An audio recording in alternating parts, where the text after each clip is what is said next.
வாழ்க வளமுடன். இன்றுள்ள காலகட்டத்தில்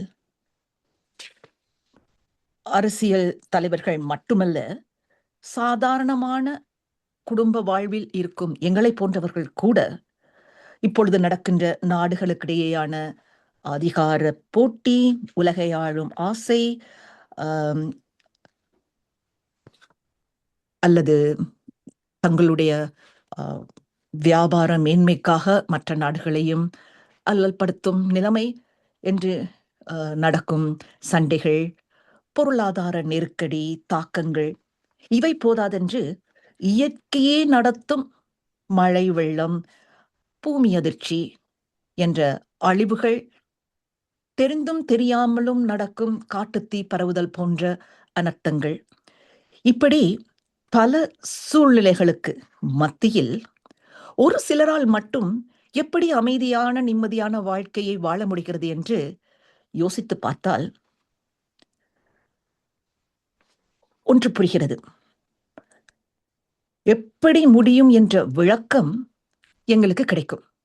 வேதாத்திரிய மகரிஷி போன்ற மகான்கள் காட்டிய வழியில் பயணிக்கும் போது அறிவில் தெளிவு வர அமைதியான மனநிலையில் எப்படி வாழ முடியும் என்பது தெரிந்துவிடும். இதை ஓரளவு உணர்வதால் வாராவாரம் கனடா ஸ்கை யோகா மன்றம் நடத்தும் இந்த நிகழ்ச்சியில் கலந்து கொள்ளும் உங்கள் அனைவரையும் கனடா ஸ்கை யோகா மன்ற சார்பில் வணங்கி வாழ்க வளமுடன் என்று வாழ்த்தி வரவேற்கிறோம். இன்று எங்களுடைய நிகழ்ச்சியின் 2வது பகுதிக்கு செல்லும் நேரம். இப்பொழுது மக்கள் தொண்டே மகேசன் தொண்டு என்று கூறுவார்கள். உலக மக்களுக்கு சேவை செய்தால் அந்த மகேசனுக்கு செய்ததாகும் என்று பொருள்படும்.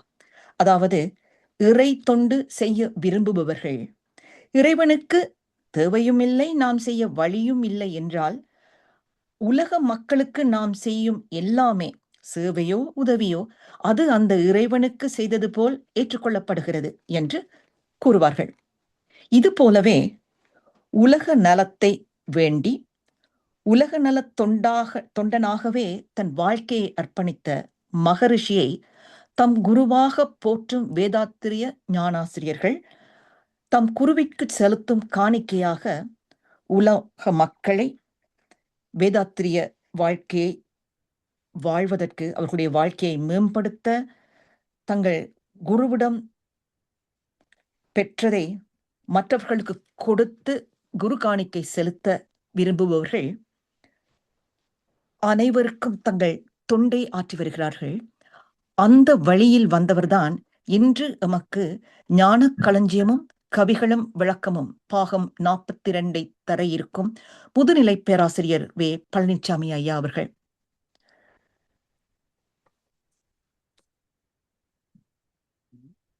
ஆரம்பத்தில் குறிப்பிட்டது போல வேதாத்திரியத்தை ஒரு முறை வகுப்புக்கு சென்று பயின்று விட்டால் போதும் என்பது இல்லை. அதை தொடர்ந்து எங்கள் மனதில் நிலை நிறுத்திக் கொள்வதற்கு அதை திரும்ப திரும்ப விளக்கங்களை பெற்றுக்கொள்ள வேண்டியிருக்கும். போதாததற்கு இது போன்ற நற்சிந்தனை உரைகளை கேட்க வேண்டியிருக்கும். அப்பொழுதுதான் எங்களுடைய மனதில் அது பதிந்து பலன் தரும். இது எங்களுக்கு ரிசீவிங் எண்டில் இருப்பவர்களுக்கு ஆனது. இதை உணர்ந்து பேராசிரியர், முதுநிலை பேராசிரியர் பழனிச்சாமி ஐயா போன்றவர்கள் தங்களுடைய நேரத்தை இதற்காக ஒதுக்கி, எல்லோருக்கும் தெரியும் அவரவருக்கு வாழ்க்கையில் எத்தனை வேலைகள், எத்தனை தேவைகள் இருக்கும். ஆனால் அதற்கு முன்னிடம் கொடுக்காமல் இந்த வேதாத்திரிய தொண்டுக்கு முன்னிடம் கொடுத்து தங்களுடைய நேரத்தை இதற்காகவே சிறப்பாகவே ஒதுக்கி வாராவாரம் தொடர்ந்து பல வருடங்களாக எம்முடன் இணைந்து இணையதளத்தின் மூலம் நற்சிந்தனைகளை வழங்கி வருகிறார். அது மட்டுமல்ல, ஒவ்வொரு வாரமும் நாங்கள் கேட்கும் கேள்விகளுக்கு, அது சில நேரங்களில் நியாயமான கேள்விகளாக இருக்கலாம், சில நேரம் புரிந்தும் புரியாத நிலையில் கேட்கும் கேள்விகளாகவும் இருக்கலாம். ஆனால் எதற்குமே சலிக்காமல் பொறுமையாக விளக்கம் தந்து எம்மை முன்னேற்றுவதில், மேம்படுத்துவதில் தன்னுடைய முழு திறமையையும் செலுத்தும் முதுநிலை பேராசிரியர் வே பழனிசாமி ஐயா அவர்கள் தன்னுடைய பணியை, வேதாத்திரிய தொண்டை செய்வதன் மூலம் எப்படி மக்கள் பணி மகேசன் பணியாகுதோ அதே போல எங்களுக்கு இவர் வழங்கும் விளக்கமும் உரைகளும் மகரிஷிக்கு அவர் செய்யும் குருதட்சணையாக மாறுகிறது என்று நினைக்கிறேன். இன்றும் அந்த வழியில் ஞானக்களஞ்சியம் கவிகளும் விளக்கமும் பாகம் 42 வழங்குவதற்கு முதுநிலை பேராசிரியர் வே பழனிசாமி ஐயா அவர்கள் எங்களுடன் இணைந்திருக்கிறார். ஐயா, வாழ்க வளமுடன்மா. வாழ்க வளமுடன் ஐயா. வாழ்க வளமுடன். வாழ்க வையகம், வாழ்க வையகம், வாழ்க வளமுடன். குரு வாழ்க, குருவே துணை. சிந்தனையை, உடல் நலத்தை சீர் அமைத்து உய்வித்த குருவே வாழ்க. வாழ்க வளமுடன், வாழ்க வளமுடன், வாழ்க வையகம். கனடா ஸ்கை யோகா அறக்கட்டளையை சிறப்பாக நடத்தி வருகின்ற ஆன்மீக அன்பு உள்ளங்கள், குறிப்பாக பேராசிரியர் முனைவர் சிவசங்கரம் ஐயா அவர்கள் மற்றும் இந்த நிகழ்ச்சியை தொடர்ந்து சிறப்பித்து வருகின்ற அன்பர்கள் அனைவருக்கும் அருட்தந்தை வேதாத்திரி மகரிஷி அவர்கள் சார்பாக வாழ்க வளமுடன் என்ற வாழ்த்துக்களையும் எனது அன்பு கலந்த பணிவான வணக்கத்தையும் சமர்ப்பித்து, ஞான களஞ்சியம் வேதாத்திரிய கவிதை தொகுப்பின் தொடர் சிந்தனையிலே இன்றைக்கு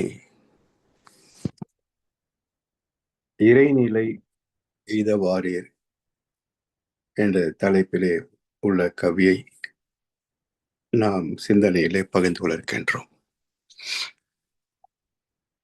இறைநிலை எய்த வாரீர்.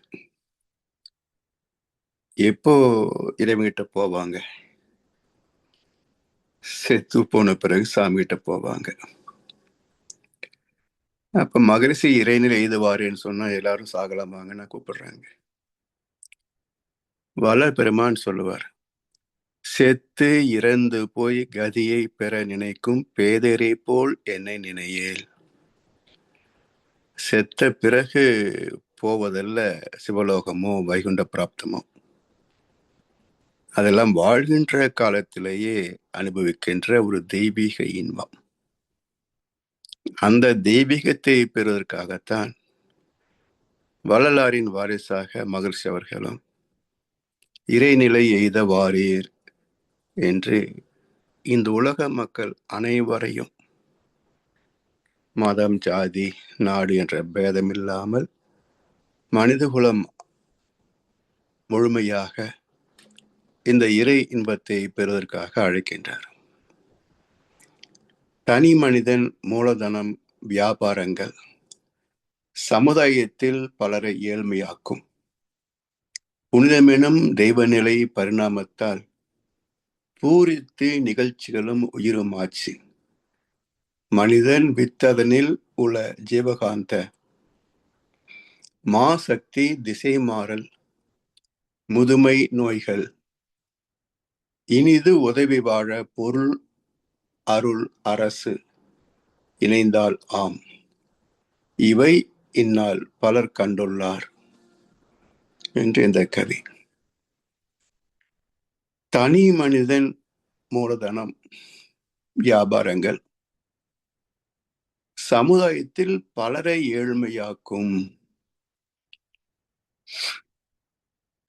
இன்றைக்கு உலகத்தினுடைய வாழ்வியலை பார்க்கின்ற போது இந்த பொருள், புகழ், அதிகாரம் இவற்றை கைப்பற்றுவதிலே உள்ள போட்டா போட்டி,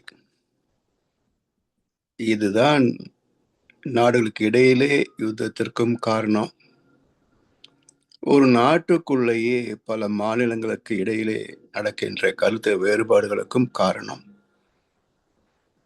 அதே போல சமுதாயத்தில் பல பிரச்சனைகளுக்கும் மத கலவரம், ஜாதி கலவரம், அரசியல் கலவரம், இப்படி பல பிரச்சனைகளுக்கும் இதுதான் காரணம். இவை எல்லாவற்றுக்கும் தீர்வு என்ன? அறிவின் தெளிவே அனைத்து சிக்கல்களுக்கும் தீர்வு. அறிவின் தெளிவே அனைத்து சிக்கல்களுக்கும் தீர்வு. The remedy for all problems is enlightenment.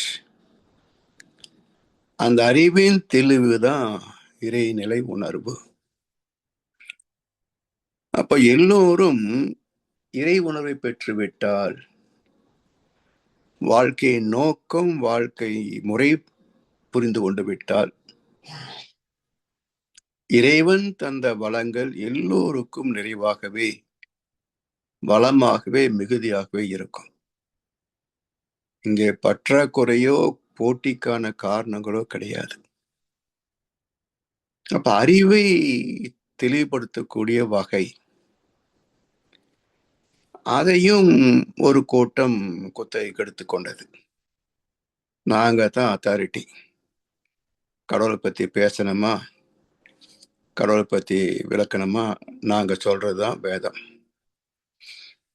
ஏன் எதற்குன்னு கேள்வியும் கேட்கக்கூடாது. கேள்வி கேட்டால் நீ நாத்திகன் அல்லது தெய்வ குத்தம். அதனால் நாங்க எதை சொல்கிறோமோ அப்படியே ஏற்றுக்கொள்ளணும். இப்படி ஒரு சித்தாந்தம். இப்படி இந்த உலகத்தை தொடர்ந்து பிரச்சனைக்குள்ளேயே வைத்திருக்கின்ற முப்படை தளபதிகள்,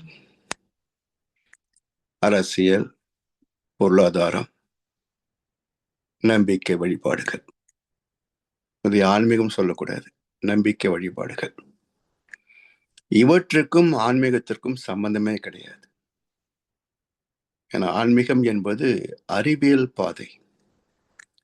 எதையும் ஏன், எதற்கு, எப்படி, எதற்காக என்று கேள்விகளோடு அணுகுகின்ற அறிவியல் முறை, விஞ்ஞான முறை. அது நம்பிக்கைக்கு பொருந்தாது. நம்பிக்கை உள்ளவர்கள் அதை ஏற்க மாட்டார்கள். துணிந்து சிந்திப்பவர்களே இதை ஏற்பார்கள். பயந்து நம்பிக்கையில் மூழ்கியிருப்பவர்கள் இதை சிந்திக்க கூட மறுப்பார்கள்.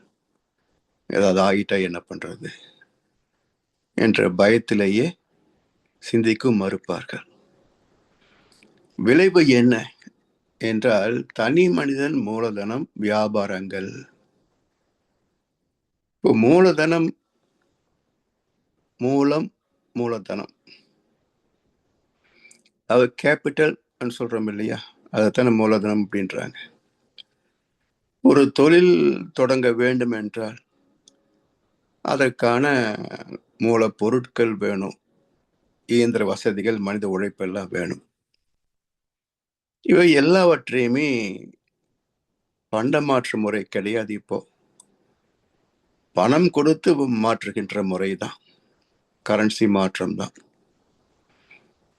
பண்டங்கள் தந்து பண்டங்கள் பெரும் செயலை பயிரிடுவோன் செய்த வரையில் பணம் செல்லும் என்று இல்லை. உழைப்பினிலே வாழ்ந்து விட்டால் வறுமையும் இல்லை, கடன்களும் இல்லை, கவலையும் இல்லை. எப்போ பணத்தை கண்டுபிடித்தானோ அந்த பணத்தோடு சேர்ந்த குற்றங்களையும் கண்டுபிடித்தான். இன்றைக்கும் சைபர் கிரைம், உலகத்தில் உள்ள எந்த மூலையில் ஒரு இடத்திலே பணம் இருந்தாலும் இன்னொரு மூலையில் உள்ள ஒருவன் பறிக்கின்ற திறத்துக்கு பேர் தானே சைபர் கிரைம். இப்படி ஆக்கப்பூர்வமாக பயன் கொள்ள வேண்டிய அறிவை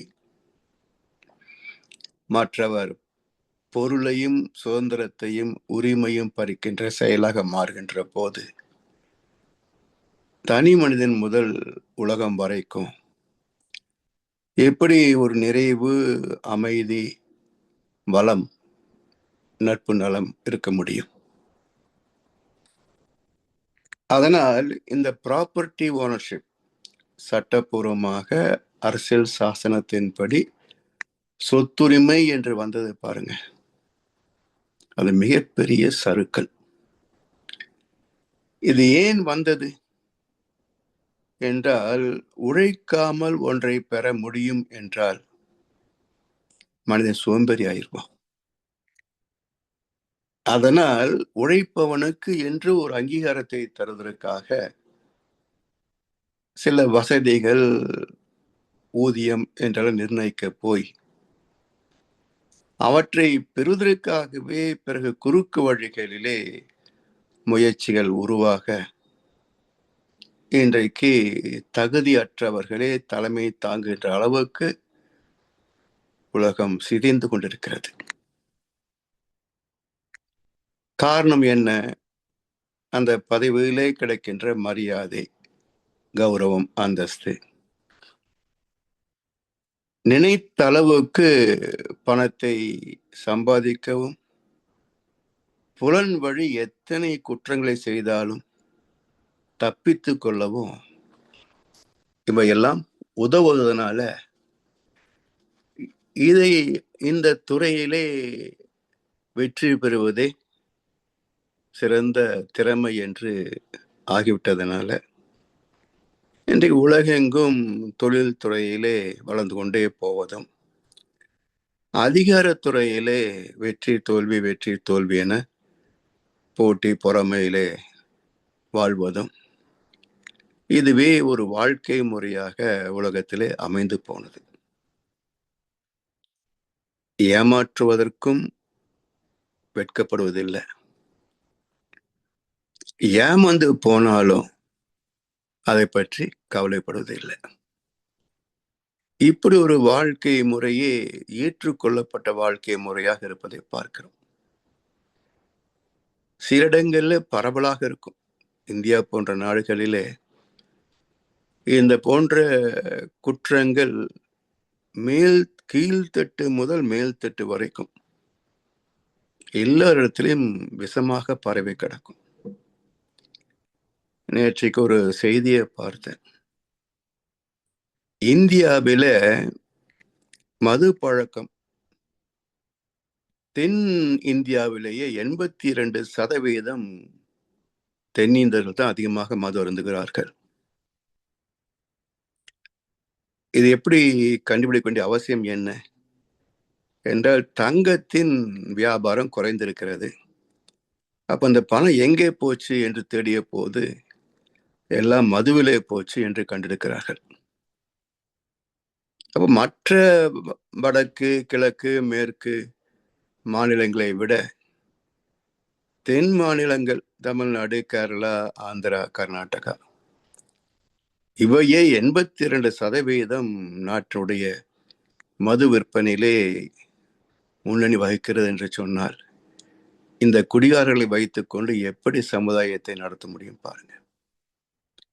அப்ப இதெல்லாம் அறிமுகப்படுத்தி அதற்கு ஒரு டார்கெட், இலக்கை வைத்து விற்பனையை பெருக்கி மக்களை குடிக்க வைத்து இந்த பெருமையெல்லாம் யாரை சேரும்? யாரெல்லாம் பணத்தை மட்டுமே மையமாக கொண்டு மக்கள் எக்கேடு கட்டாலும் எனக்கென்ன என்று மக்கள் நலத்தை பேசிக்கொண்டே சுயநலத்திலே திளைத்தவர்கள் செய்த பாவங்கள் தான் இதெல்லாம். அதனால் தனி மனிதன் மூலதனம், இது உலக பொருளாதாரத்திலே மிகப்பெரிய குறைபாடு. இவற்றெல்லாம் கூட்டுறவு மூலதனமாக மாற்ற வேண்டும் என்ற கருத்து மகரிஷி அவருடைய உலக சமாதான திட்டமாகிய வேதாத்திரிய திட்டத்திலே ஒரு அம்சம். பார் முழுதும் பொருள் துறையில் சமநேர் நீதி. அடுத்தது இந்த தனி மனிதன் மூலதனம், அதை வைத்து தொழில், பிறகு வியாபாரங்கள், உற்பத்தி, விநியோகம். உற்பத்தி செய்பவனிடத்திலே கொஞ்சம் மனித நேயம் இருக்கும். வியாபாரம் செய்வனிடத்தில் அது இருக்காது. ஒரு முறை இந்தியாவில் ரத்தன் டாட்டா எந்த ஒரு நாட்டு நலப்பணி என்றாலும் முன் வந்து அள்ளி கொடுக்கக்கூடிய ஒரு மிக அற்புதமான நல்ல மனிதர். அவரிடத்துல ஒரு செய்தியாளர் நேர்காணல்ல கேட்கிறார், எந்த நிகழ்வு என்றால் நீங்க அள்ளி கொடுக்க முன் வர்றீங்க, ஆனா அம்பானி இது போல மற்ற செல்வந்தர் முன் வருவது இல்லையே அப்படின்னாங்க. அப்ப அவர் சொன்ன மிக சின்ன அழகான அர்த்தமிக்க பதில் என்ன அப்படின்னா, I am industrialist, they are business people. அவ்வளவுதான். ஏன்னா தொழிற்சாலை நடத்துகின்ற போது தொழிலாளர்களை சந்திக்கிறாங்கல்ல, அப்போ கொஞ்சமாவது அங்க ஈரம் இருக்கும், மனித நியாயம் இருக்கும். ஆனா வியாபாரிகள் அப்படி அல்ல, பொருளை வாங்கி பொருளை விற்பவர்கள். அவர்கிட்ட கருணை இருக்காது. இன்னும் சொல்ல போனால் உழவர் சந்தையில போனா அரை கிலோன்னு ஒரு 50 கிராம் கூடுதலாக எடுத்து போடுவாங்க. ஹைலி சொபஸ்டிகேட்டட் டிபார்ட்மெண்ட் ஸ்டோர் எல்லாம் டிஜிட்டல் மயம். 1 கிராம் கூட நம்ம காசு கொடுத்தா வாங்கி ஆகணும்.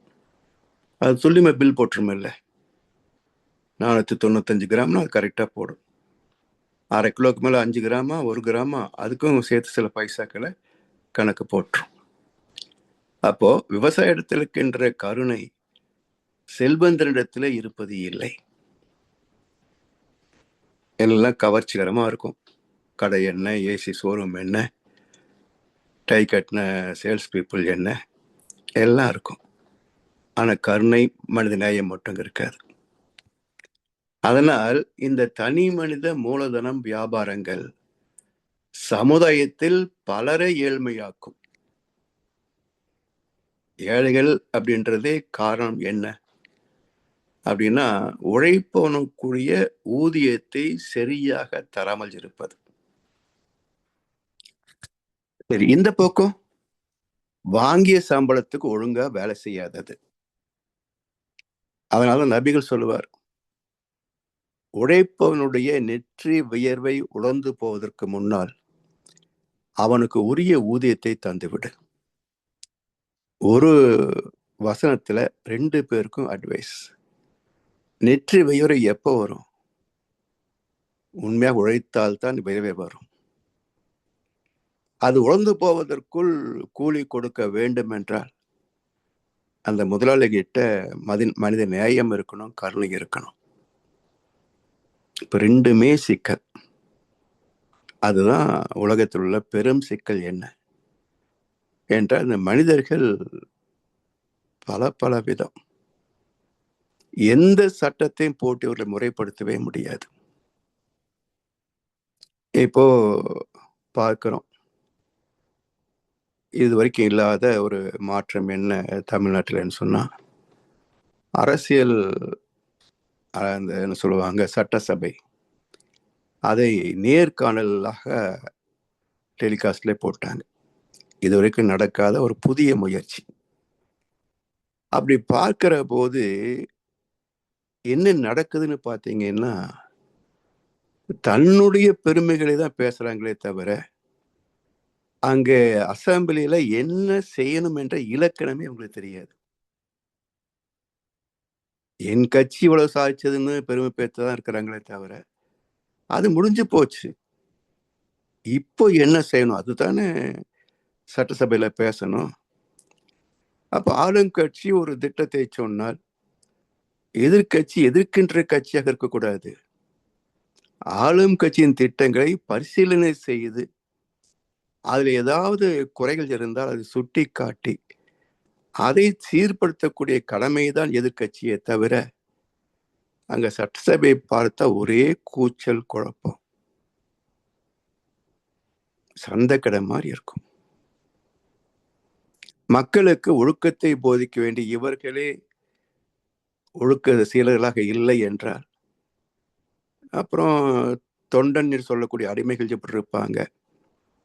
இவரை நம்பி கட்சிக்காரர் சொல்லுகின்ற இன்னொரு வகை அடிமைகள், அவங்க எப்படி இருப்பாங்க?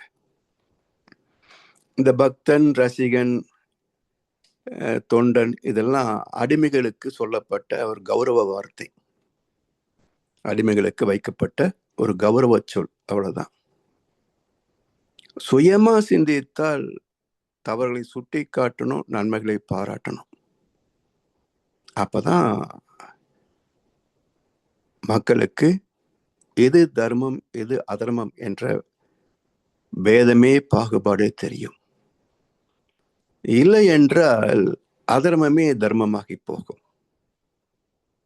இதெல்லாம் இத்தனை ஆண்டுகளாக தொடர்ந்து வருகின்ற அவலங்கள்.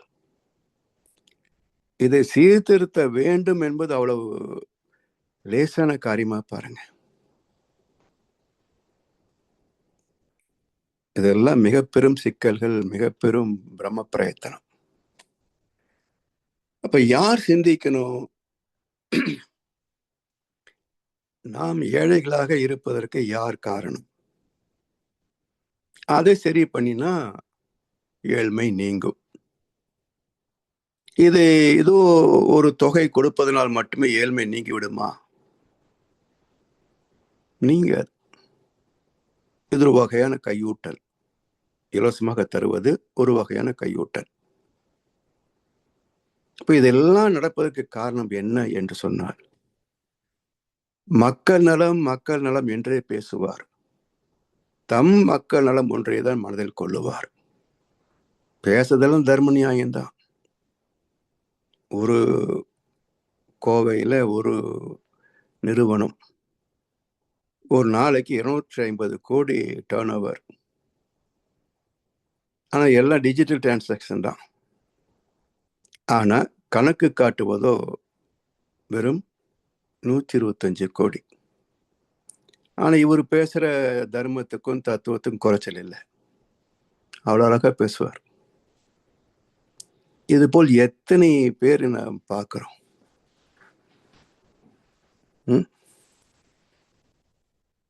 இதெல்லாம் எங்கே போக வேண்டிய பணம்? இப்போ 11 இத்தனை % நாங்க வளர்ந்துருக்கிறோம் அப்படின்னு பெருமை பேசுறாங்க அரசியல்வாதிகள். உண்மைதான், அதுல மாற்று கருத்து இல்லை. ஆனா இந்த 12% மக்களுக்கு எவ்வளவு சேர்ந்தது, உங்களுக்கு எவ்வளவு போச்சு? அந்த கேள்வி கேட்கறது கூட எவனுக்கு அறிவு கிடையாது. 12% இருக்கு ஸ்டாட்டிஸ்டிக்ஸ்ல. இதுல மக்களுக்கு கிடைச்சது எத்தனை %, உங்களுக்கு சேர்ந்தது எத்தனை %? அதுதான் இம்பார்ட்டன்ட்.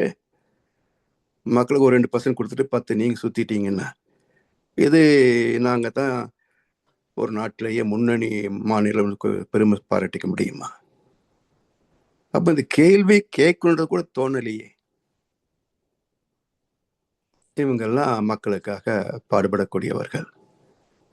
எப்படி பிரச்சனை தீரும்? இதே போலத்தான் சில நாடுகள்ல மேலெவல் மட்டும் நடக்கும், இந்திய போர் நாடுகள்ல ஏகத்துக்கும் நடக்கும். அவ்வளவுதான் வித்தியாசம். குற்றவாளிகள் இல்லாத நாடு இல்லையா? எண்ணிக்கை தான் அதிகம் குறைவே தவிர எந்த நாட்டிலே இல்லை ஏழ்மை பஞ்சமாக பாதங்கள் என்று மகர்ஷி இன்னொரு கவியில கேட்கிறார். அதனால் தனி மனித மூலதனம், வியாபாரங்கள் சமுதாயத்தில் பலரை ஏழ்மையாக்கும். புனிதம் எனும் தெய்வ நிலை பரிணாமத்தால் பூரித்து நிகழ்ச்சிகளும் உயிரும் ஆச்சு. சரி, ஒருத்தர் வளத்தை இன்னொருத்தர் பறித்து வாழ்கிறார். இப்ப யாரை ஏமாற்றுகிறார்? யாரை? மக்களையா? மக்களை மட்டுமே ஏமாற்றி வாழ்வதாக இருந்தால் இப்ப 60 ஆண்டுகளுக்கு பிறகு ஒரு மாற்றம் நிகழ்ந்திருக்கிறது தமிழ்நாட்டில். யார் காரணம்? கிட்டத்தட்ட 107 MLAக்கள் செலவில்லாம தேர்தலிலே வென்றிருக்கிறார்கள். ஒரு செலவும் கிடையாது. மற்றவங்க எல்லாம் கோடிக்கணக்கு செலவு பண்ணி தோத்துருக்கிறாங்க. அப்போ இந்த ஒருவர் செல்வத்தை இன்னொரு பறிக்கின்ற செயல். இதெல்லாம் தானே இன்றைக்கு அரசியல், பொருளாதாரம், ஆன்மீகத்தில் இருக்குது. அப்ப யாரை ஏமாற்றுகிறோம் என்று சொன்னால் தெய்வத்தின் இன்னொரு பிம்பத்தை தான் ஏமாற்றுகின்றோம். எல்லாமே இறைநிலை தான். இங்க இறைவனை தவிர வேறு எதுவுமே கிடையாதுங்க. கீதை என்ன சொல்கிறது? யாரொருவன் எல்லா பொருட்களிலும் என்னை காண வல்லவனோ, எனக்குள்ளாக அனைத்தையும் காண வல்லவனோ, அவன் என்னை விட்டு நீங்குவதில்லை, நானும் அவனை விட்டு விலகுவதில்லை. பைபிள் என்ன சொல்லுது? உம்முடையவை யாவும் எம்முடையவைகள், எம்முடையவை யாவும் உம்முடையவைகள், அவைகளில் நான் மகிமைப்பட்டிருக்கிறேன். பைபிள் சொல்லுது. அதனால் எல்லாமே இறைவனின் பரிணாமத்தால் வந்த தோற்றங்களும் உயிர்களும் என்றால் ஒன்றை ஒன்று பாதிக்கின்ற போது, கொல்லப்படுகின்ற போது யாரை ஏமாற்றுகின்றோம்? இறைவனைத்தான். அப்போ 1967 காமராஜர் என்ற ஒரு அற்புதமான மனிதர், அவரை தோற்கடித்து வேறொரு ஆளுமை வந்தது. இப்ப 26, சரியாக 60 ஆண்டுகள். அதாவது இந்த பூமி சூரியனை சுற்றி வருவது, மற்ற கோளை சுற்றி வருவது, இவற்றெல்லாம் யுகம் என்று சொல்லுகிறோம் இல்லையா? ஒரு கணக்கு, ஒரு கண்டம் சொல்லுவாங்க. அதாவது இந்த சனத்தில் ஒவ்வொரு கோளும் எந்த இடத்தில் இருக்கிறதோ மீண்டும் அதே இடத்தில் வருவதற்கு 60 ஆண்டுகள் ஆகும் அப்படின்னு ஒரு கணக்கு. அதை மையப்படுத்தித்தான் தமிழ் நாட்காட்டியில 60 ஆண்டுகள், ஒவ்வொரு ஆண்டுக்கும் ஒரு பேர் வச்சிருப்பாங்க. அப்ப 60 முடிந்தது, ஆட்டம் முடிந்தது. செலவில்லாமல் எதிர்பாராத வகையிலே ஒரு மாற்றம் நிகழ்ந்து விட்டது. இது இறைவனின் தீர்ப்பு, இயற்கையின் தீர்ப்பு. இதை மதித்து அடக்கம் காக்கணும்னு சொன்னா இயற்கை பற்றி அறிவு வேணும். சும்மா பகுத்தறிவு பேசினா போதாது. அந்த பகுத்தறிவை பயன் கொண்டு அதை தொகுத்தறிவாக, முற்றறிவாக, பேரறிவாக மேன்மை பெற்றால்தான் அறிவை அறிய முடியும். அதனால் புனிதமெனும் தெய்வ நிலை பரிணாமத்தால் பரிசுத்தமாகிய, தூய்மையாகிய, எவ்வளவு தூய்மை என்றால் சுத்த வெளி எப்படி தூய்மை பொருளோ அதிலிருந்து பின்னப்பட்ட இறை துகள் முதல் மனிதர்களுடைய ஆத்மா வரைக்கும்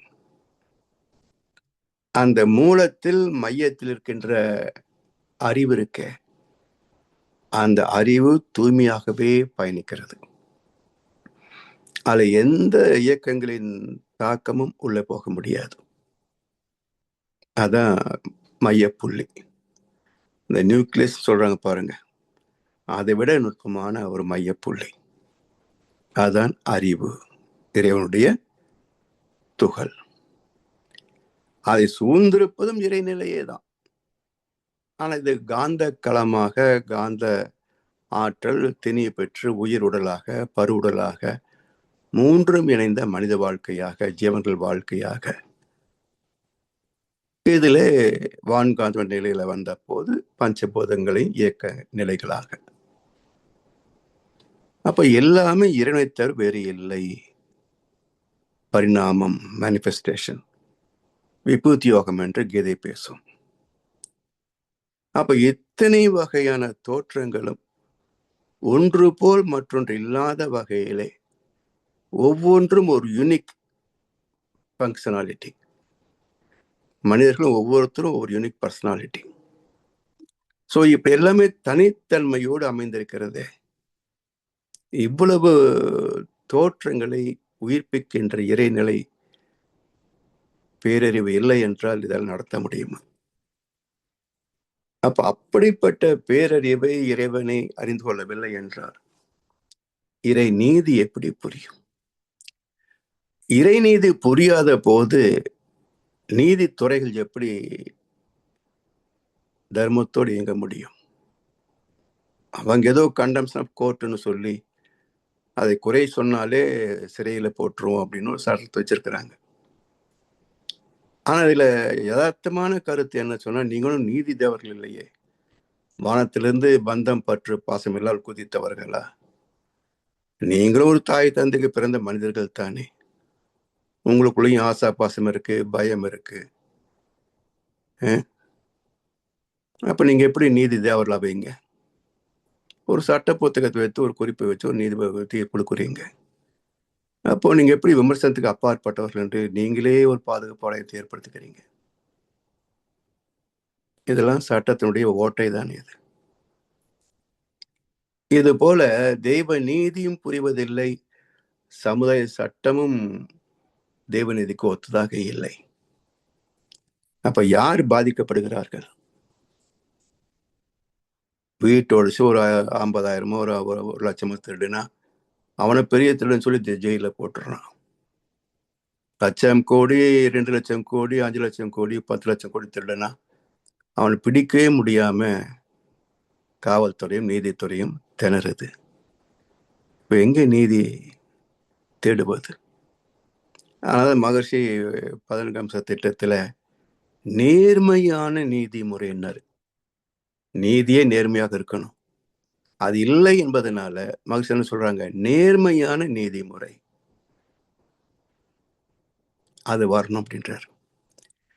இப்படி புனிதமெனும் தெய்வ நிலை பரிணாமத்தால் பூரித்து நிகழ்ச்சிகளும் உயிருமாச்சு.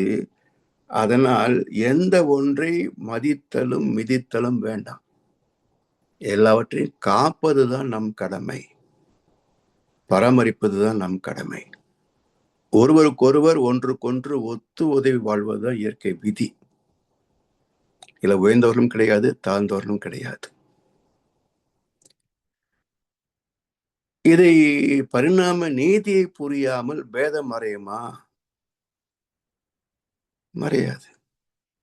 அப்போ பண்டிதன், பாமரன், செல்வந்தன், ஏழை, ஆண்டி, அதிகாரி, இப்படி இளையோர்களை வருத்தி வலியோர்கள் வாழ்வது என்றிருந்தால் எப்படி சமத்துவம் இருக்கும் உலகத்திலே அமைதி வர முடியும், நிலைக்க முடியும்? மனிதன் வித்ததனில் உள்ள ஜீவகாந்த மாசக்தி திசை மாறல். இந்த பரிணாமத்தை உணர்கின்ற போது நமக்கு என்ன கேள்வி? தெய்வம்தான் மனிதனாக வந்தது என்று சொன்னால் ஏன் அந்த தெய்வம் நம்ம மனிதர் இனத்தை நல்லவர்களாகவே படைத்திருக்க கூடாது என்று சில பேர் கேள்வி எழுப்புவது உண்டு. தெய்வம் நேரடியாக பார்த்து பார்த்து படைத்திருந்தால் நிச்சயமாக நல்லவை மட்டும்தான் படைத்திருப்பான். ஆனால் நான் தான் படைத்தேன் என்பது இறைவனுக்கே தெரியாது. நாம் தான் இந்த பிரபஞ்சத்தை படைத்தோம் என்பது சுத்தவெளிக்கு தெரியுமா? தெரியாது. அதனாலதான் வில்லி பாரதத்தில் ஒரு அற்புதமான கவியை சொன்னாரு வில்லிபுத்திர ஆழ்வார். கிருஷ்ண பரமாத்மாவிடத்திலே சகதவன் சொல்லுவான், உன்னை நீதான் உணரா நின் வடிவம் தன்னை காட்டு, கலைந்திடுவல் யான். இப்போ எங்களைப் போலவே எல்லாவற்றையும் அறிந்து உணர்ந்து பேசுகிறாய் அல்லவா கிருஷ்ண பரமாத்மான்னு.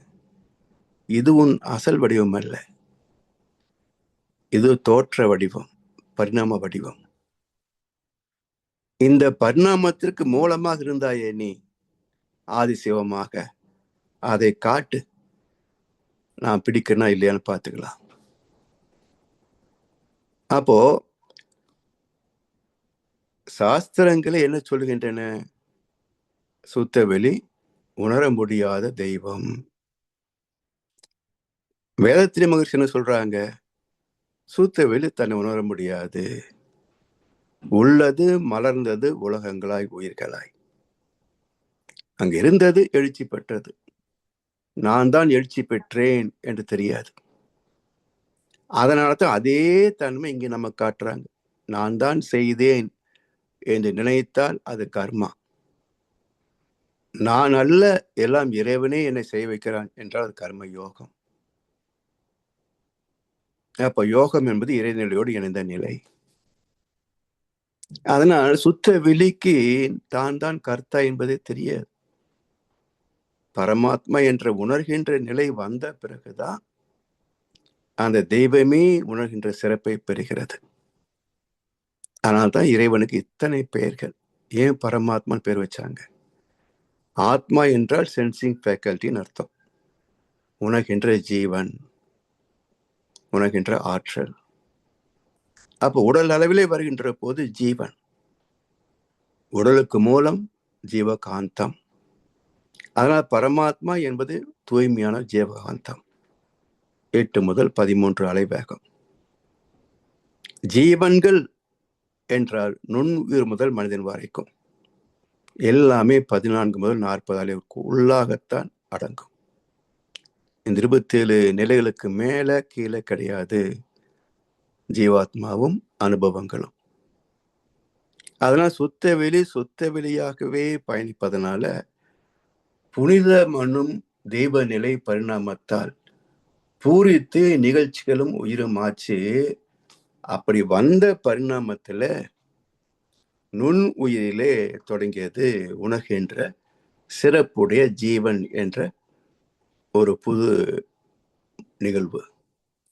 அதன் வளர்ச்சி அமீபா தாவரங்கள், நீள்வாழ் தாவரங்கள், நீர்வாழ் ஜீவராசிகள், பிறகு நிலத்தில் வாழக்கூடிய தாவரங்கள், ஜீவராசிகள், பிறகு இறுதியாக மனிதன் என்ற 6ஆம் அறிவோடு பகுத்தறிவோடு உருவான உச்சகட்டமான பரிணாமம்.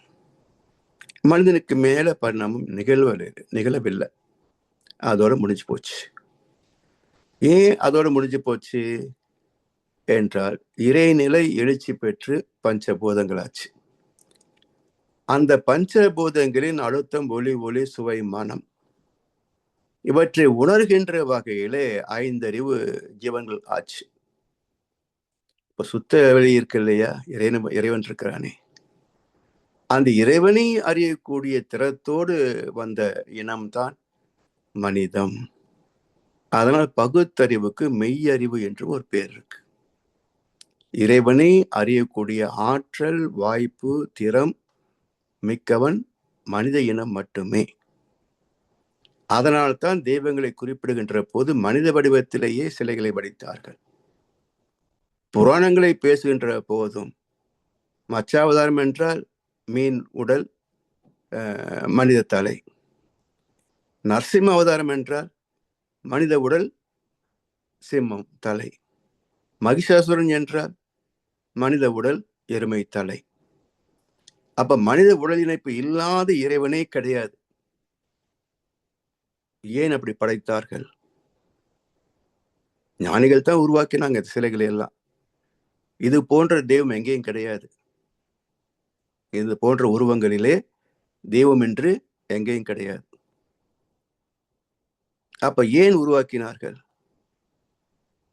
பரிணாமத்தின்படி வந்த மனிதனே தெய்வத்தையும் அறியக்கூடியவன் என்ற உண்மை விளக்குவதற்காக ஞானிகள் உருவாக்கியதுதானே தவிர இதெல்லாம் உண்மையில் நிகழ்ந்த சரித்திரங்கள் அல்ல. எல்லாமே கற்பனைகள், இதிகாசம். இதிகாசம் என்றால் இப்படித்தான் வாழ வேண்டும் என்ற விதி, அது சரித்திரம் அல்ல. அப்படி இது எல்லாமே மனிதனுடைய வித்தினிலே அமைந்திருக்கிறது. தொடர்ந்து வருகின்ற ஜீவாந்த கருமையத்துடைய தரமாற்றம், நுண்ணுயிரில இருந்து வந்த அத்தனை அனுபவங்களும். ஒரு மனிதனுடைய கருமையம் என்று எடுத்து பார்த்தோம் என்று சொன்னால், சுத்த வெளி அசைந்து இறை துகளானது முதற்கொண்டு இந்த சனம் செய்து முடித்த அத்தனை செயல் வகைகளும் ஒவ்வொரு மனிதனுக்குள்ளும் பதிந்திருக்கும். அதனால் every human is a sample of the universe. ஒவ்வொரு மனிதனும் இந்த பிரபஞ்சத்தின் பிரதிநிதி. அண்டத்தில் கடவுளாய் அழைக்கப்படுபவன் பிண்டத்தில் உயிரென பேசப்படுகிறான். கண்டத்து மேலே கருவில் நிலைத்தவன் அண்டத்தும் பிண்டத்தும் அவனையே காண்கின்றான்.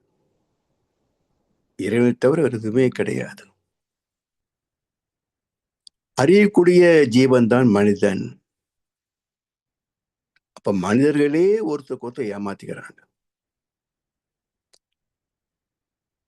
இறைவன் படைத்த உலகை எல்லாம் மனிதன் ஆளுகிறான். மனிதன் வடித்த சிலைகளை எல்லாம் இறைவன் வாழுகிறான். அங்க மட்டும்தான் வாழ்கிறானா? வாசப்படியில வாழலையா? தூண்ல இல்லையா? செவுத்துல இல்லையா? உடைத்த கல்லில் ஒன்று தெய்வம், ஒன்று கோவில், ஒன்று வாசல். இறைவன் படைப்பில் எல்லாம் ஒன்றே. இடத்தை பொறுத்தே எதுவும் மாறும். பிறப்பொக்கும் எல்லா உயிருக்கும் சிறப்பு ஒவ்வா செய் தொழில் வேற்றுமையான். வள்ளுவர் சொன்ன கருத்தை கண்ணதாசன் எளிமைப்படுத்தி சொல்லிட்டார். அதனால் இறைவன் எங்கோ இருந்து கொண்டு ஒன்றும் படைக்கல, அதுவே அடைந்த தரமாற்றங்களே. ஆனாலும் உயிர்கள் வந்த பிறகு ஒவ்வொரு உயிரும் சர்வைவல், உயிர் வாழ்வதற்கு உணவு தேவை, சக்தி தேவை. தாவரங்களை தவிர மற்ற ஜீவன்களுக்கு உற்பத்தி செய்ய தெரியல, முடியாது. அதனால் ஒன்றை ஒன்று கொன்று புசித்து வாழ்வதே இயற்கை விதி, தெய்வ நீதி. இந்த பாவம்தான் தவிர்க்க முடியாத பாவம். இதை தவிர்த்து தெய்வ நீதியை மதித்து வாழ்வதற்காக பரிணமித்த உச்ச கட்டம் தான் மனிதன். ஆனா நிகழ்ந்தது என்ன? சர்வ வல்லமை மிக்க ஆறாம் அறிவை விலங்கின பதிவாகிய ஒரு உயிரை கொன்று வாழ்தல், பிறர் வளம் பறித்தல், இதிலே நிலைப்படுத்தியதன் காரணத்தால்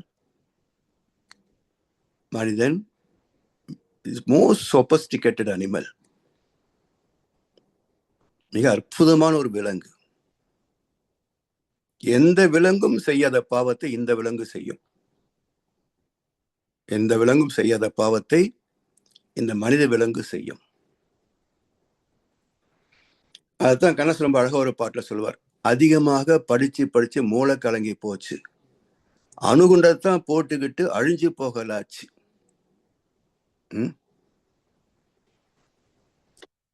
அது மட்டுமா? தனி மனிதன் அப்பம் பாட்ட சொத்து எல்லாம் சிகரெட்டாக மாறி ஐயா வாயில் புகையுது பார், ஐயம் வெரி சாரின்னு.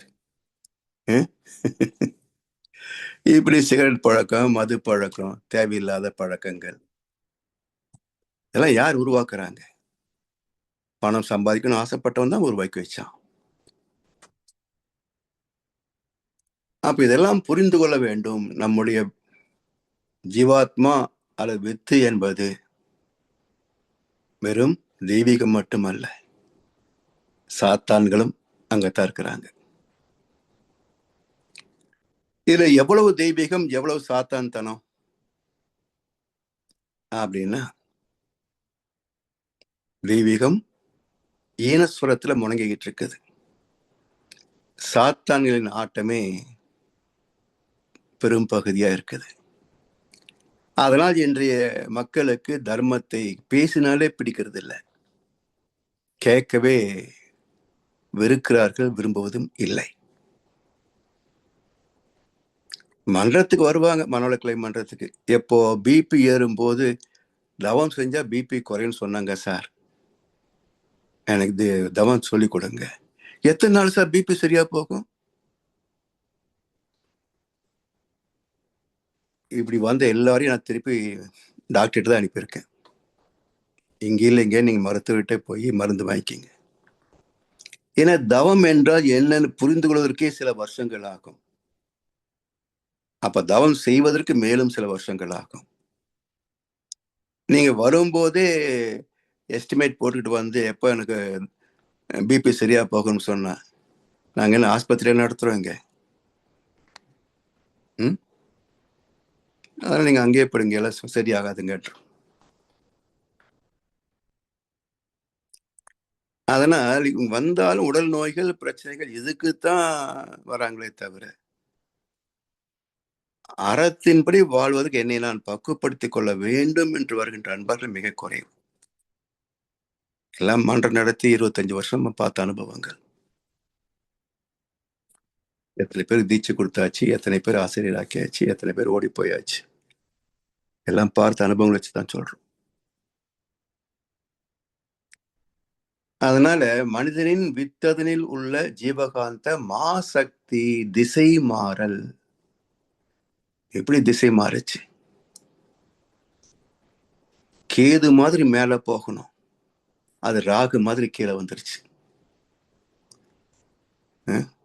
கேது மாதிரி மேல போக வேண்டிய ஜீவகாந்தம் ராகு மாதிரி கீழே வந்துருச்சு. இந்த ராகு தோஷம் கேது சர்ப்பதோஷம் கேள்விப்பட்டிருக்கீங்க இல்லையா? அது என்ன தோஷம்? அது ஒரு முறை என்னுடைய பையனுக்கு ராகு தோஷம். என்னுடைய ஜோதிடர் என் கூட படிச்சவர், அவர் ஜோதிடம் ஆயிட்டார். போய் திருநெல்வேலி காளகஸ்தி போய் தோசை நிவர்த்தி பண்ணிட்டு வாங்க அப்படின்னாரு. உடனே நான் கேட்டேன், சரி போய் தோசை நிவர்த்தி பண்ணிட்டு பரிகார பூஜை பண்ணிட்டு வந்துட்டு மறுபடியும் ஒரு பிரிண்ட் அவுட் எடுத்து பார்த்தா ஜாதகத்துல கேது இடம் மாறி இருக்குமான்னு கேட்டேன். இல்லை இல்லை, அது அங்கேயே தான் இருக்கும். அப்புறம் என்ன பரிகாரம்?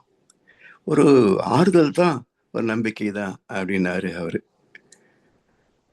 சரி, அங்க போனா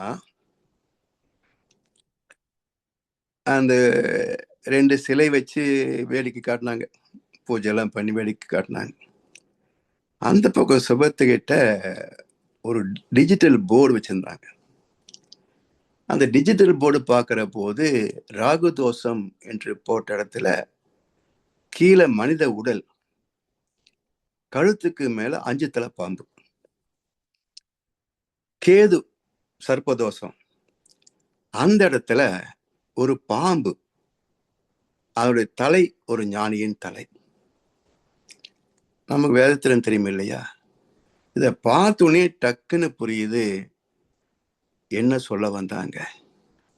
இது ராகு தோஷம், இது சர்ப்பதோஷம் என்றால், ராகு தோஷம் என்பது புலன் வழி வாழ்க்கை.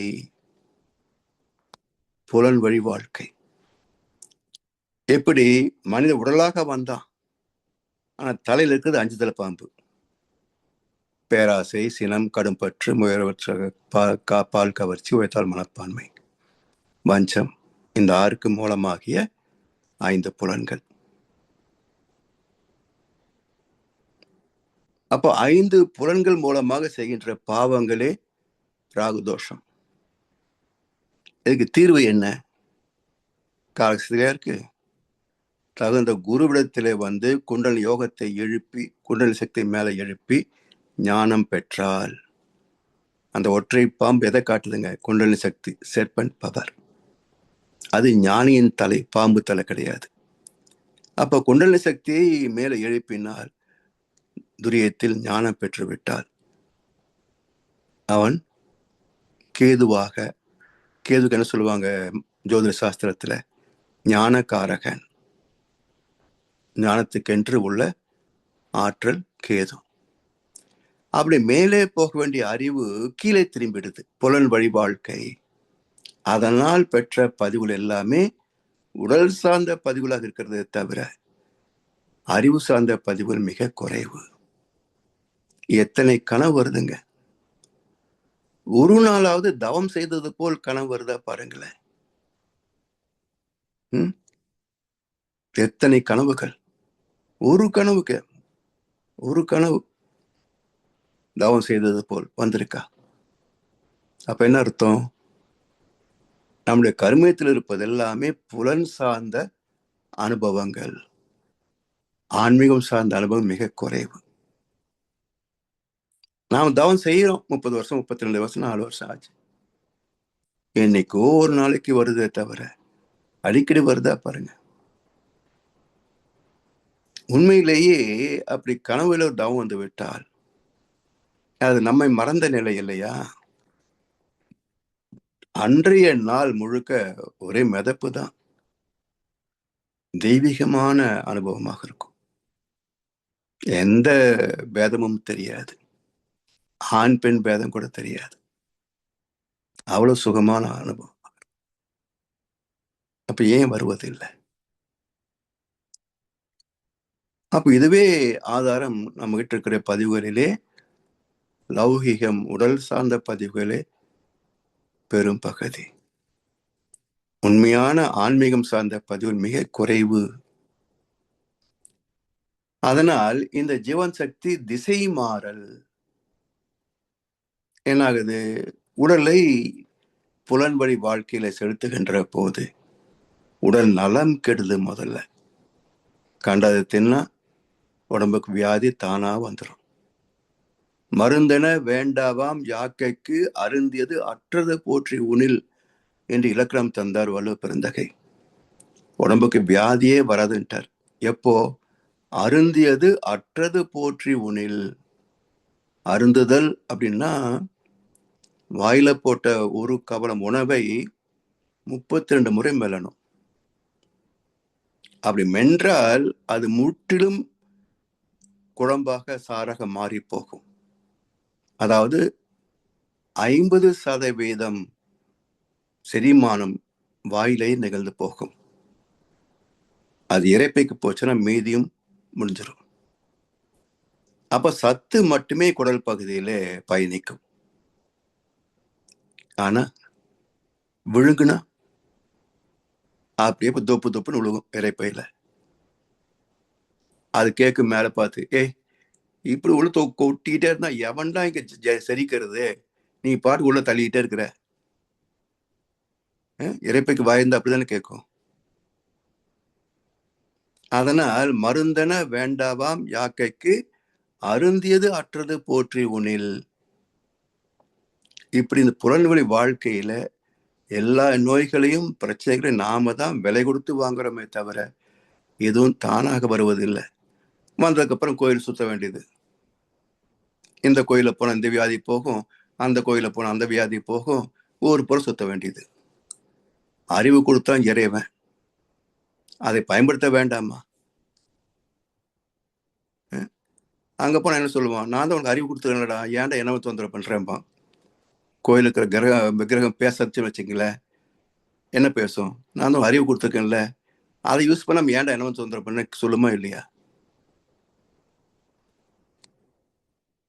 அதனால் இந்த ஜீவகாந்த மாய சக்தி மாசக்தி திசை மாறலே முதுமை நோய்கள் இனிது உதவி வாழ பொருள் அருள் அரசு இணைந்தாலாம். இவற்றெல்லாம் நீக்குவது மட்டுமல்ல,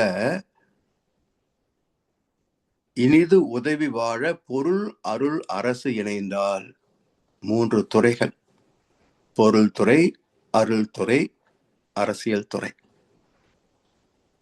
பொருள் துறையில எதுக்கு இவ்வளவு ஆசை? எதுக்கு இவ்வளவு ஆசை? அதாவது வட இந்தியால ஒரு 2-3 வருஷம் நான் வந்திருக்கேன். அங்கெல்லாம் பார்த்தீங்கன்னா பெரிய பெரிய ஹோட்டல் அப்ப இல்லை. 1980s அங்கங்க குடிசை போட்டிருக்கும். அது உள்ள போறதுக்கே கஷ்டமா இருக்கும். தமிழ்நாட்டில் இருந்துட்டு அங்க போனா உள்ள போறதுக்கே மனசு வரல. என்ன பசிக்கு சாப்பிட்டானுமில்ல. அது உள்ள போனோம்னாக்க மிக எளிமையான உணவாகத்தான் இருக்கும். கலப்படம் இல்லை. சரி, அவனுடைய நோக்கம் என்ன அப்படின்னா, அவன் குடும்பத்துக்கு சாப்பிட்றது கிடைச்சா போதும், அவ்வளவுதான். இதே ஸ்டார் ஹோட்டல்ல போங்க, வயிறு கெடும். அவன் கண்டதை கலக்கியிருப்பான்ல. அப்போ ஏழை அவனுடைய தேவை என்ன? சாப்பாட்டு கிடைச்சா போதும், தொழில் பண்றோம், சாப்பிட்றோம், போதும் வாழ்க்கை. கலப்படம் இல்லை, வயிற்றை கெடுக்கல. ஆனா சொபஸ்டிகேட்டு ஸ்டார் ஹோட்டலுக்கு போனா வயிறு கெடுது. அது போல அந்த வாழ்க்கையின் நோக்கம் பணம் பணம் பணம்னு போச்சுன்னா எப்படி தர்மம் நிற்கும்? செல்வம் சேர்ந்தாலே பாவம் சேருதுன்னு தாங்க அர்த்தம். ஓ, தொழிலுக்கு போறாங்க, சம்பளத்துக்கு போறோம், சிந்தனை சிக்கனம் சீர்திருத்தமா வாழ்றோம், கொஞ்சம் பணம் மிச்சமா அதிகமா வரும், அதை வைத்து நம்முடைய வாழ்க்கை கொஞ்சம் வசதிப்படுத்திக் கொள்கிறோம். இதுல ஒன்றும் பெரிய கிடையாதுங்க. ஆனா தொழில் செய்பவர்கள் அந்த இலக்குக்கு எல்லை கூட கிடையாதுங்க.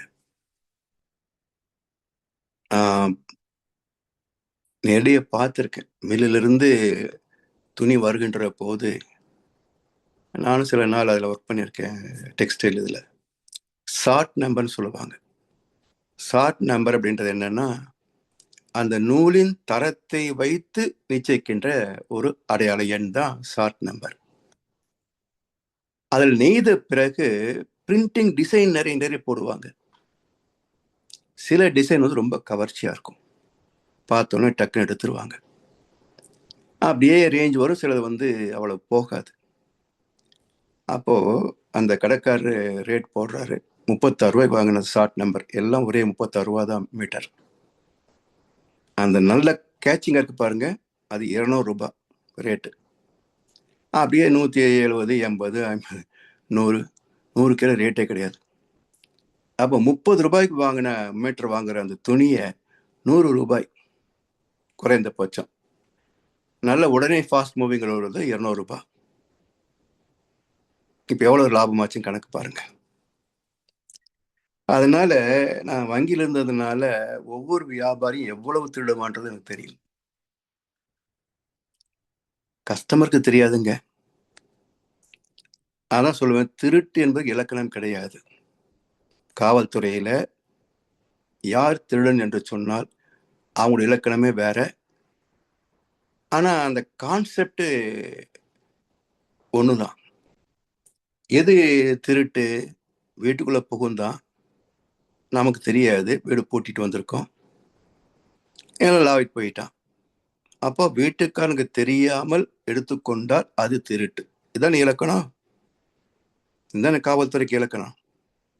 அப்போ இந்த துணி 30 ரூபாய் வாங்கினதுன்னு கஸ்டமருக்கு தெரியாது, 200 ரூபாய்க்கு வித்தான். அப்ப இந்த 170 ரூபாய்க்கு என்ன பேர் வைக்கலாம்? அப்ப திருட்டு என்ற சொல்லுக்கு ஒரு கௌரவ பெயர் லாபம். திருட்டு என்ற சொல்லுக்கு கௌரவ பெயர் லாபம். அதனால தான் சொல்றேன், செல்வந்தர் என்றால் திருடுகள் தான். இதெல்லாம் இறைவனின் கணக்கு. நான் சொல்றது கசப்பா இருக்கலாம் கேட்கறதுக்கு, ஆனா இறைவன் கணக்கு இப்படித்தான். பொருள் ஆதாரம் என்றாலே பணம் இல்லைங்க, இயற்கை தந்த பொருள் தானே. நாம் பயன்படுத்தி என்ற பொருளாவது வேற்று கிரகத்திலிருந்து வந்ததா? வேற்று நாடுல வந்திருக்கலாம், வேற்று கிரகத்திலிருந்து வரலையே. அப்ப எல்லாம் இந்த பூமியின் தரப்பட்ட வளங்கள் தானே. எனவே பொருள் ஆதாரம் என்றாலே மெய்ப்பொருள் ஆதாரம் அர்த்தம். இறைவன் தந்த வளங்கள், natural resources and human resources, இரண்டு வளங்களும் இறைவன் தந்த கொடை. இதுல யாருக்கு உரிமை இருக்கு அதிகமா எடுத்துக்கிறதுக்கு? சொல்லுங்க. அப்ப இதெல்லாம் புரிந்து தெளிந்து தர்மத்தை பின்பற்றினால் உலகத்தில் வறுமையே இருக்காது. அதைத்தான் ஞானிகள் நமக்கு வாழ்க்கை நெறியாக போதிக்கிறார்கள். ஏன்னா இப்படி திருடுகின்ற காசு கஸ்டமருக்கு தெரியாது, இவனுடைய மனசாட்சிக்கு தெரியும்.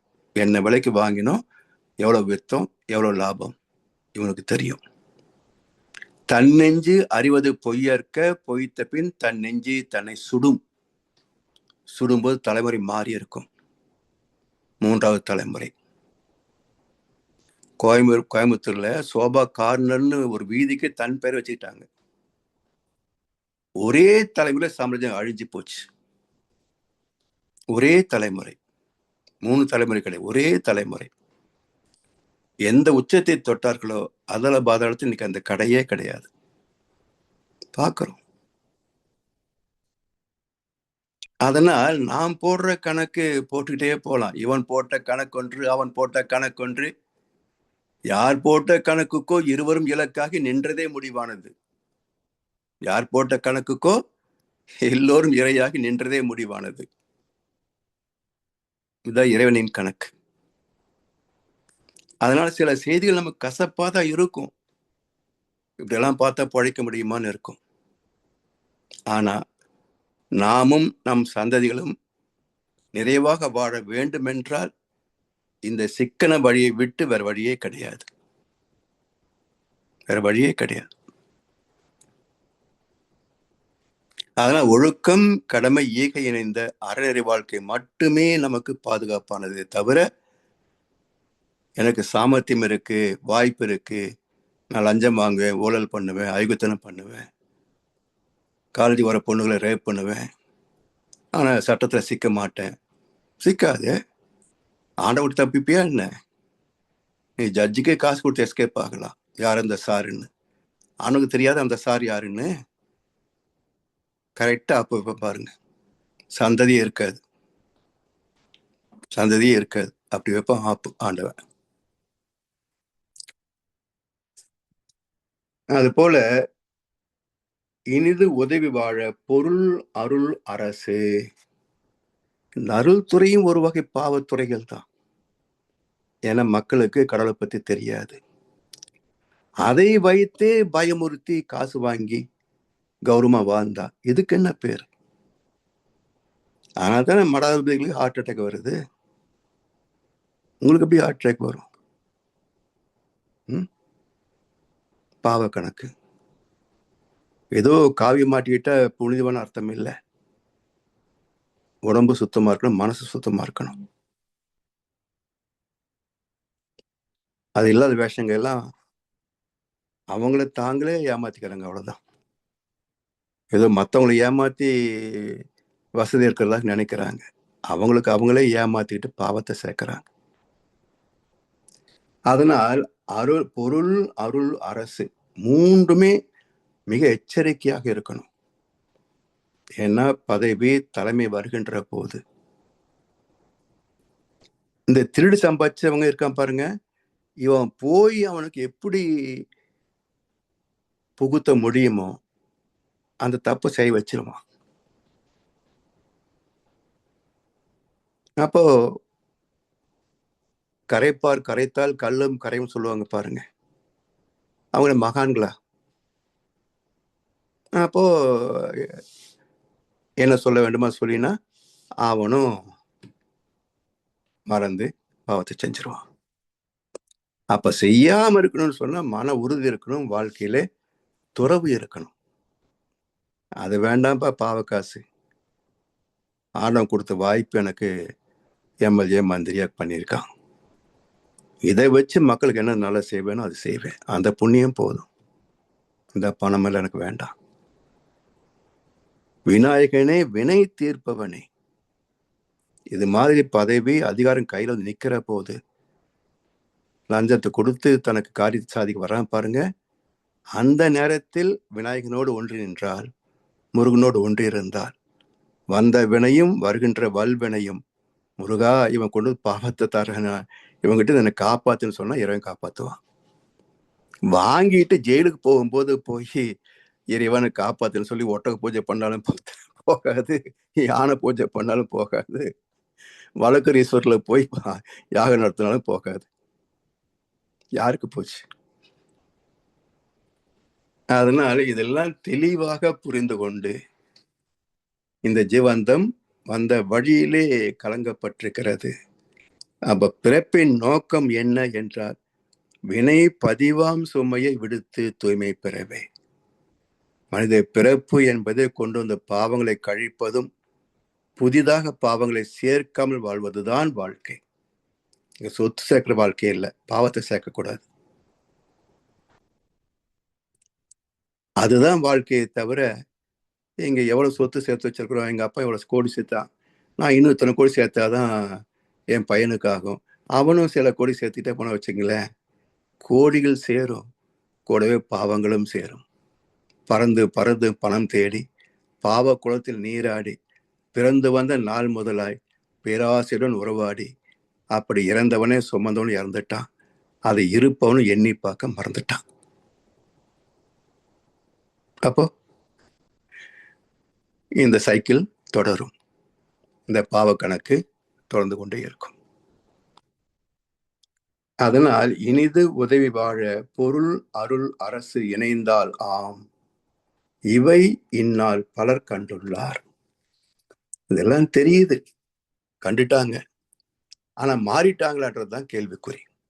கண்டுட்டாங்க, மாறணும் இல்ல. அப்ப மாறுறதுக்கு என்ன வேணும்? முதல்ல தவமா அல்லது அறமா என்றால் தத்துவ விளக்கங்கள் விளங்க விளங்கத்தான் தவம் வரும். தவம் வர வரத்தான் செயல் ஒழுக்கம் வரும், அறநெறி இயல்பாகும். இது இல்லை என்று சொன்னால் மாற்றம் நிகழாது. அதனால் அறிந்தவர்கள் பலர், ஆனால் பின்பற்றுபவர்கள் மிக சிலர். இந்த எண்ணிக்கை அதிகமாகணும். ஆனால் இயற்கையின் அழிவை தடுத்து எல்லோரும் நிறைவாக வாழலாம். அப்படி வாழ தவறினோம் என்றால் நேச்சர்ஸ் என்கவுண்டர், இயற்கையின் என்கவுண்டர். அது எப்படி வரும்? காட்டுத்தீ, வைல்ட் ஃபயர், யுத்தம், வெள்ளம், நிலச்சரிவு, நிலநடுக்கம், இதெல்லாம் வரும். அதுல செத்தா நல்லா இருக்குமா, இல்லை சுகமா செத்தா நல்லா இருக்குமா? சுகமா நிறைவா சாகணும்னு சொன்னா தர்மத்தை பின்பற்றுவோம். இல்லை எப்படி செத்தாலும் பரவாயில்ல, அது வரைக்கும் சௌரியமா வாழ்ந்தா போதும், சந்ததியில் எப்படி போனாலும் பரவாயில்ல, நான் நல்லா இருந்த போதும் நினைச்சா அந்த பக்கம் போகலாம். Choice is hours. யாரும் நம்மளை கட்டாயப்படுத்த முடியாது. ஸோ நாம் எந்த அளவுக்கு நம்பிக்கை வைக்கிறோமோ அதுதான் மாற்றம். எனவே நம் கடமை அறவாழ்வின் நாட்டத்தை சிறக்கட்டும் என்று சொல்லி வாய்ப்பளித்த செவிமடுத்தாளருக்கு நன்றி பாராட்டி இந்த உரையை நிறைவு செய்கின்றோம். வாழ்வளமுடன், வாழ்வளமுடன், வாழ்க வையகம். நன்றிகள் ஐயா. வாழ்க வளமுடன். வாழ்க வளமுடன்மா. ஆரம்பத்தில் நாங்கள் குறிப்பிட்டது போல மறுபடியும் முடிவிலும் அதிலேயே வந்து நிற்கிறோம். ஸோ இது திரும்ப திரும்ப நாங்களும் சிந்தித்து பார்த்து முழுதாக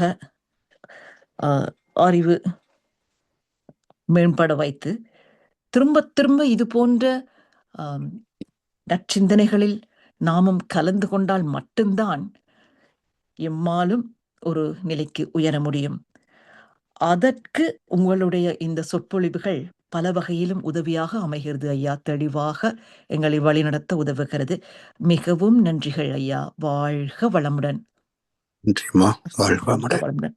இப்பொழுது இணையத்தில் இணைந்திருக்கும் அன்பர்கள் அவர்களுடைய கேள்விகளையோ கருத்துக்களையோ இணைந்து கொண்டு ஐயாவிடம் கேட்கவோ சொல்லவோ செய்யலாம். உங்களுக்கு ஏதாவது கேள்விகள் இருந்தால் நீங்கள் அன்மியூட் பண்ணி கேட்கலாம், அல்லது கருத்துகள் சொல்ல இருந்தால்.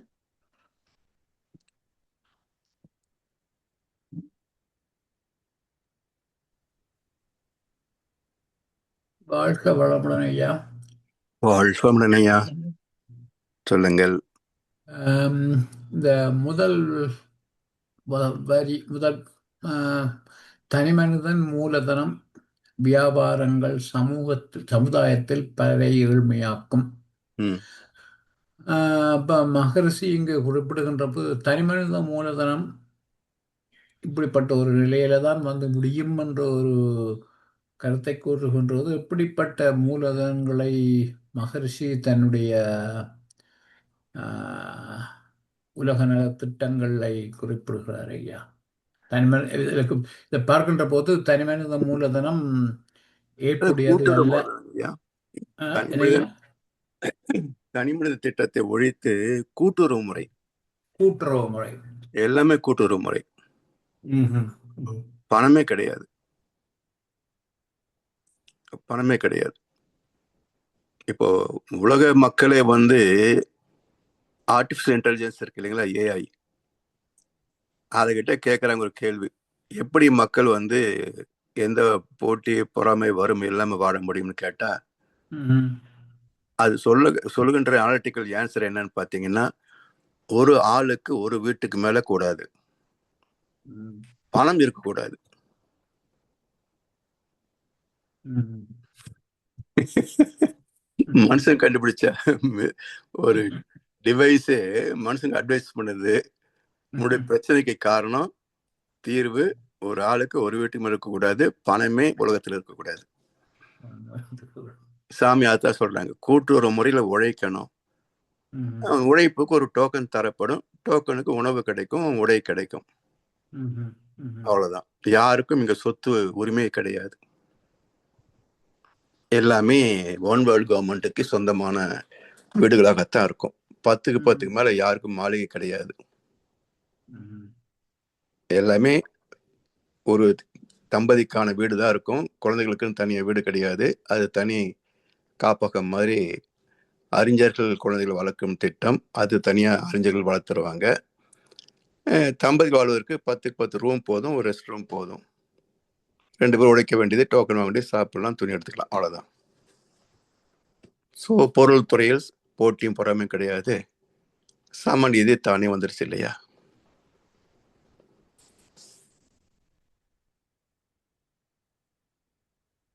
சொல்லுங்கய்யா, சரியா?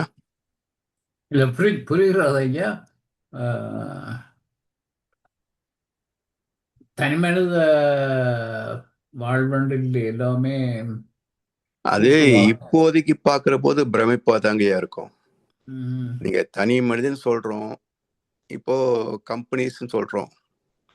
இப்போ இந்தியா பொறுத்த வரைக்கும் ரிலையன்ஸ் சொன்னா யாருக்கு சொந்தம்னு கேட்டா ஷேர் ஹோல்டர்ஸ் யாரும் சொல்ல மாட்டாங்க, அம்பானி ம். மட்டும்தான் சொல்லுவாங்க.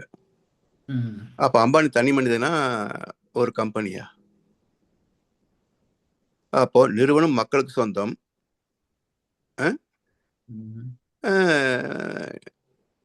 அதனுடைய நிர்வாக திறமை எனக்கு சொந்தம்.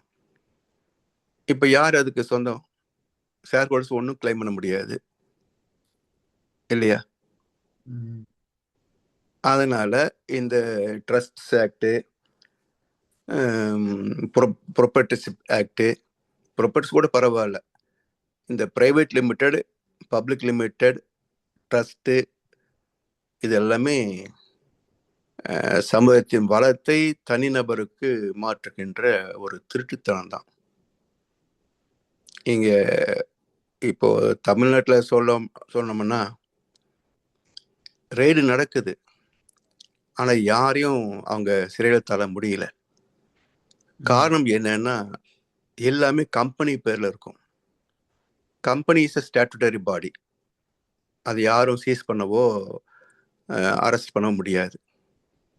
கம்பெனியுடைய மேனேஜிங் டைரக்டர் அரெஸ்ட் பண்ண முடியுமா? முடியாது.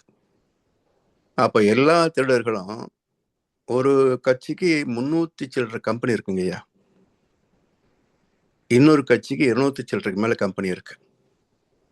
ஸோ தமிழ்நாடு ஒட்டுமொத்த சொத்துக்களே ஒரு 100 பேர், ஒரு 1000 பேருக்குள்ள முடிஞ்சு போச்சு. இவங்க ஒன்றும் பண்ண முடியாது, ஏன்னா சட்டப்படி கரெக்டா இருக்கு. அவங்ககிட்ட காசு இல்லை, எல்லாம் கம்பெனி காசு. அப்போ இது எப்படி தண்டிப்பீங்க? இந்த சட்டத்தை திருத்தாமல் உலகத்துல செல்வந்தர்களை தடுக்கவே முடியாது. அப்ப அடுத்த கேள்வி என்ன வரும் அப்படின்னு, வளர்ச்சி எப்படி? பெரிய பெரிய நிறுவனம் நடத்தணும்னு சொன்னா அப்ப கேபிட்டல் எங்க போறதுன்னு கேட்பாங்க. அதுக்குதான் கூட்டுறவு முறை.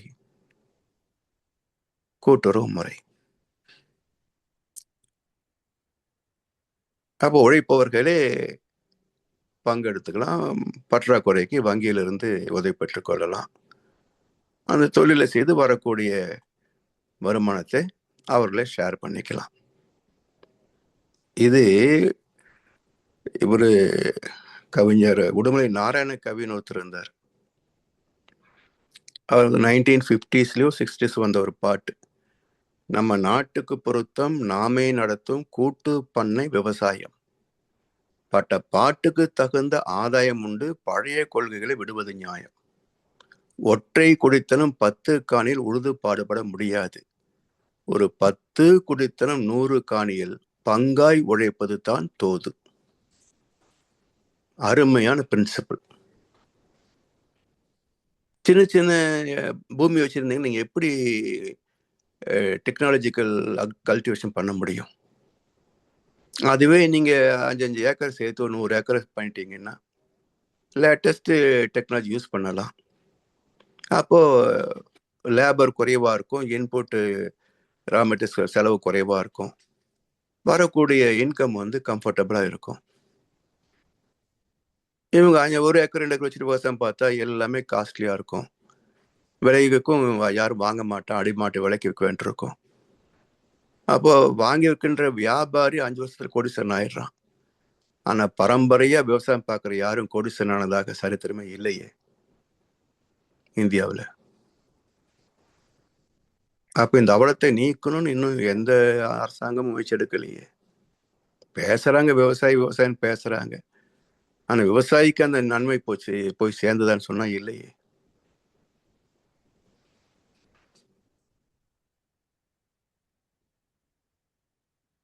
நன்றி ஐயா.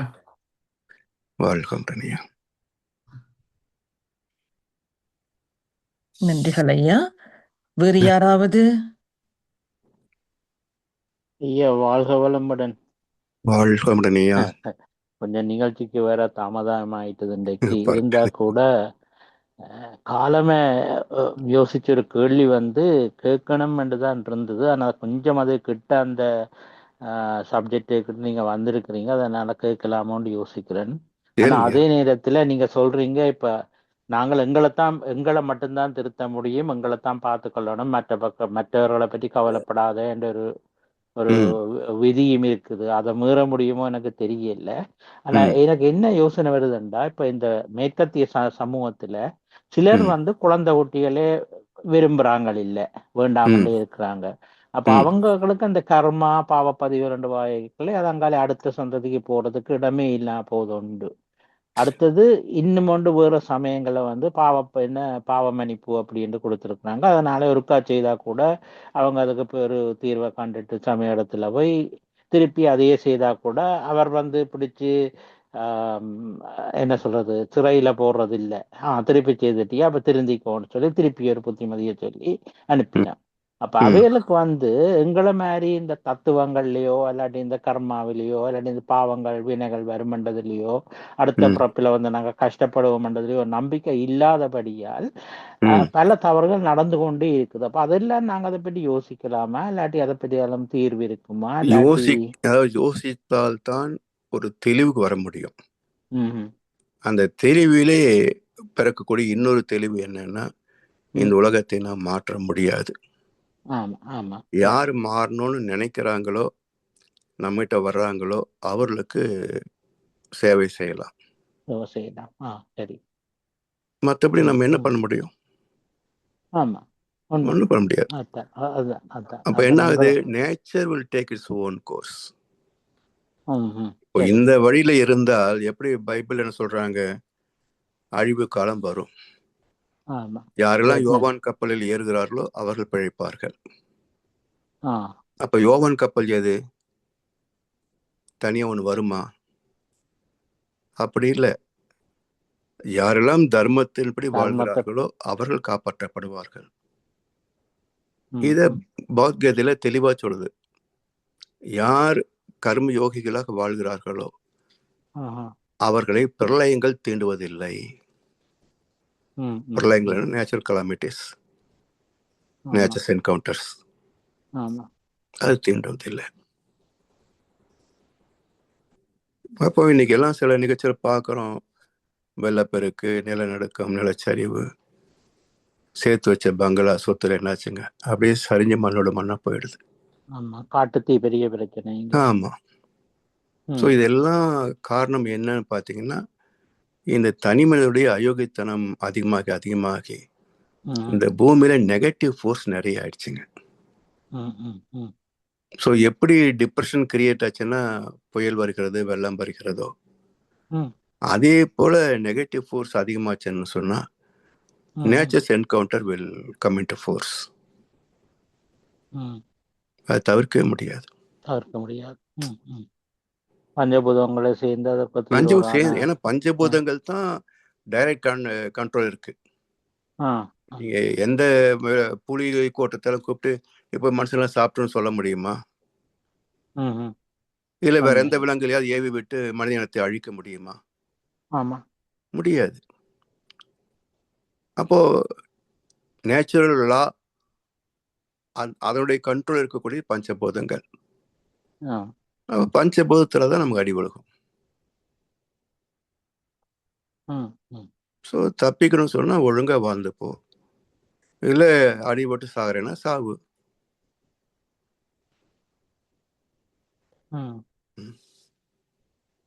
எதுக்கு அவ்வளவு பணம் சொல்லுங்கய்யா? என்ன பண்ண போறானுங்க? இன்னும் ஏழையா இருந்த போது சாப்பிட்ட அளவு கூட வசதி வரும்போது சாப்பிட முடியறது இல்லை, பசி இருக்கிறது இல்லை, இல்லையா? அப்ப என்ன சாப்பிட போறோம்? எவ்வளவு பெரிய பங்களா கட்டினாலும் நம்ம உட்கார இடம் தானே நமக்கு உபயோகமாகுது, இல்லையா? அப்போ 5 ஏக்கர்ல பங்களா கட்டிக்கலாம். ஆனா என் உடம்பு 6/1 தானே, 1.5 தானே.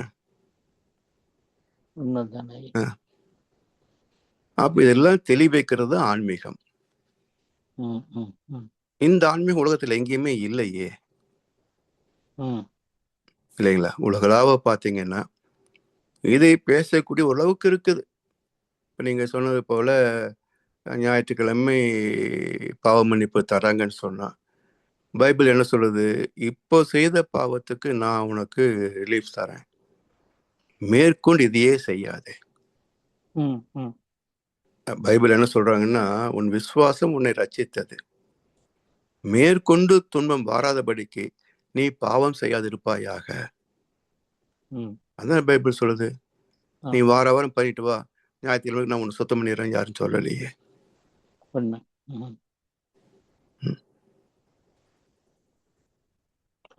அதுல உள்ளவங்க அந்த ஜட்மெண்ட் நிறைய நம்பி இருக்கிறாங்க பலர். ஆமா, நீதி தீர்ப்பு நாள் சொல்லி. ஆமா ஐயா, உண்மையா. நன்றி, சிறப்பான பதில் ஐயா.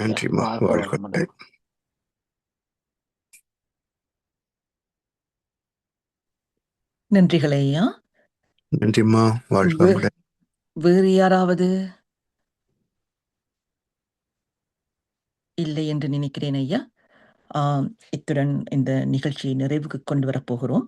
ஆனால் அதற்கு முன்னால் இதுவரை நேரமும் நமக்கு அருமையாக ஒரு உரையை நிகழ்த்தி அதன் பின்னர் எம் கேள்விகளுக்கும் பதிலளித்த முதுநிலை பேராசிரியர் பழனிச்சாமி ஐயா அவர்களுக்கு நாம் அனைவருமே துரிய நிலையிலிருந்து வாழ்த்துக்களை தெரிவித்து விடுவோம்.